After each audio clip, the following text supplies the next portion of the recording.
नमस्कार दोस्तों, स्वागत है आपका यूके सक्सेस एकेडमी पर। आज के वीडियो में हम जानेंगे मानव श्वसन तंत्र से जुड़े 60 महत्वपूर्ण प्रश्न और उनके उत्तर। यह वीडियो आपके सामान्य ज्ञान को बढ़ाने के साथ साथ परीक्षा की तैयारी में भी आपका मदद करेगा। तो चलिए शुरू करते हैं और जानते हैं श्वसन तंत्र के विभिन्न अंगों, उनकी कार्यप्रणाली और उनके महत्व के बारे में। अगर आपको यह वीडियो पसंद आए तो कृपया लाइक करें, शेयर करें और हमारे इस चैनल को सब्सक्राइब करना ना भूलें, ताकि आप हमारे आने वाले वीडियो से अपडेटेड रहें।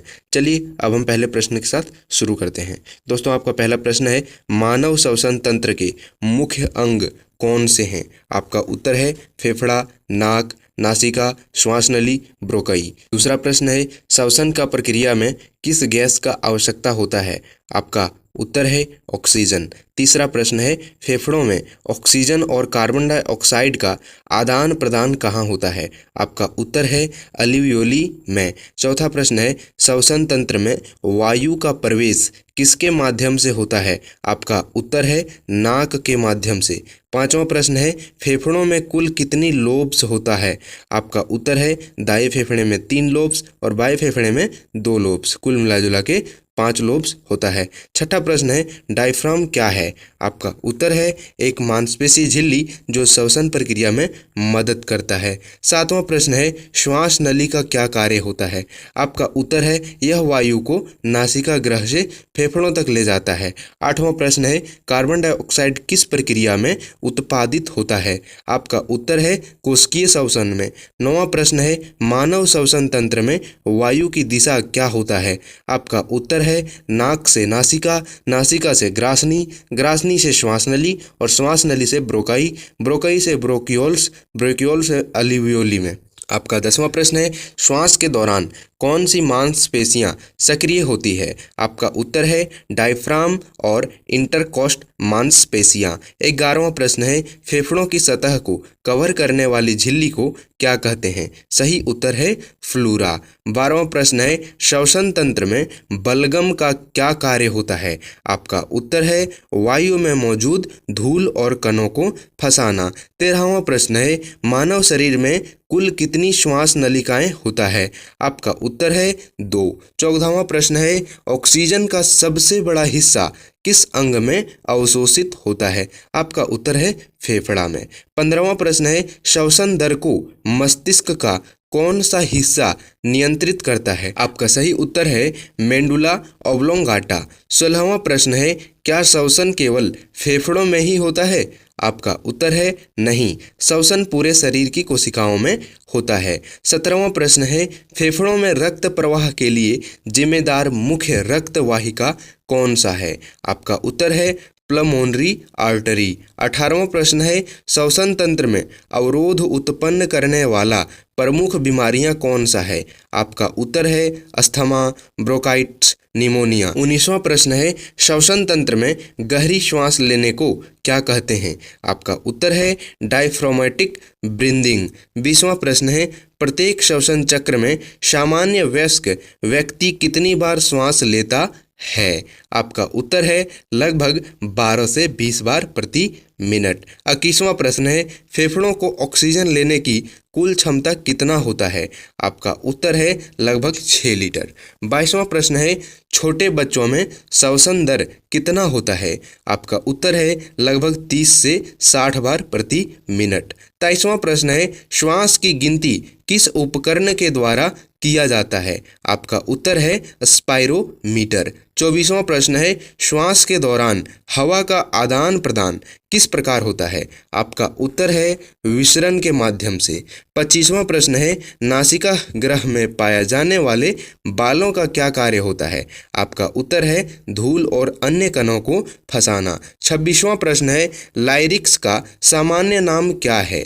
आपका उत्तर है वॉइस बॉक्स। 27वां प्रश्न है, स्वर यंत्र का मुख्य कार्य क्या है? आपका उत्तर है ध्वनि उत्पन्न करना। 28वां प्रश्न है, श्वसन के दौरान कौन सी गैस छोड़ी जाती है? सही उत्तर है कार्बन डाइऑक्साइड। 29वां प्रश्न है, वक्ष और उदर को कौन सा अंग विभाजित करता है? आपका उत्तर है डायफ्राम। 30वां प्रश्न है गहरे श्वास के दौरान फेफड़े का कौन सा हिस्सा सबसे अधिक विस्तार करता है? आपका उत्तर है अलिवियोली। 31वां प्रश्न है क्या डायफ्राम स्वचालित रूप से नियंत्रित होता है? आपका उत्तर है हाँ, डायफ्राम नियंत्रित होता है। 32वां प्रश्न है श्वसन के दौरान हवा किस प्रकार की गति से फेफड़ों में प्रवेश करती है? आपका उत्तर है दबाव के अंतर के कारण। 33वां प्रश्न है फेफड़ों का कितना प्रतिशत हिस्सा जल में घुलनशील है? आपका उत्तर है लगभग 80%। 34वां प्रश्न है रक्त में ऑक्सीजन का सबसे अधिक प्रतिशत किस रूप में होता है? आपका उत्तर है हीमोग्लोबिन के साथ। 35वां प्रश्न है श्वास नली की लंबाई कितनी होती है? आपका उत्तर है लगभग 10 से 12 सेंटीमीटर। 36वां प्रश्न है अलिवियोली की कुल संख्या कितना होता है? आपका उत्तर है लगभग 300 से 500 मिलियन। 37वां प्रश्न है फेफड़ों में छोटे वायु मार्गों को क्या कहते हैं? आपका उत्तर है ब्रोंकियोल्स। 38वां प्रश्न है श्वास के दौरान हवा का तापमान कैसे प्रभावित होता है? आपका उत्तर है यह शरीर के तापमान के हिसाब से गर्म हो जाता है। 39वां प्रश्न है फेफड़ों की सतह को गीला रखने के लिए कौन सी द्रव का निर्माण होता है? आपका उत्तर है सरफेक्टेंट। 40वां प्रश्न है क्या सभी जीवों में श्वसन तंत्र होता है? आपका उत्तर है नहीं, कुछ जीवों में श्वसन तंत्र नहीं होता है। वे त्वचा व अन्य तरीकों से श्वास लेते हैं जैसे तिलचट्टा, केचुआ इत्यादि। 41वां प्रश्न है मानव शरीर में कितनी बार श्वसन चक्र होता है? आपका उत्तर है लगभग 17,000 से 30,000 बार प्रतिदिन। एक बार सांस लेना और छोड़ना एक चक्कर कहलाता है। 42वां प्रश्न है फेफड़ों की मुख्य कोशिकाएं कौन सी होती है? आपका उत्तर है एपिथेलियल कोशिकाएं। 43वां प्रश्न है श्वास लेते समय वक्ष का आयतन बढ़ता है या घटता है? आपका उत्तर है बढ़ता है। 44वां प्रश्न श्वास नली में किस प्रकार की उपास्थि पाई जाती है? आपका उत्तर है सी आकार की उपास्थि। 45वां प्रश्न एलर्जी और अस्थमा में फेफड़ों की कौन सी नलिकाएं प्रभावित होती है? आपका उत्तर है ब्रोकाई और ब्रेकियोल्स। 46वां प्रश्न है श्वास नली का विभाजन कहाँ होता है? आपका उत्तर है ट्रैकिया के अंत में। 47वां प्रश्न है फेफड़ों में वायु के निकास की प्रक्रिया को क्या कहते हैं? आपका उत्तर है उत्सर्जन। 48वां प्रश्न है श्वास की दर किस कारक पर निर्भर करता है?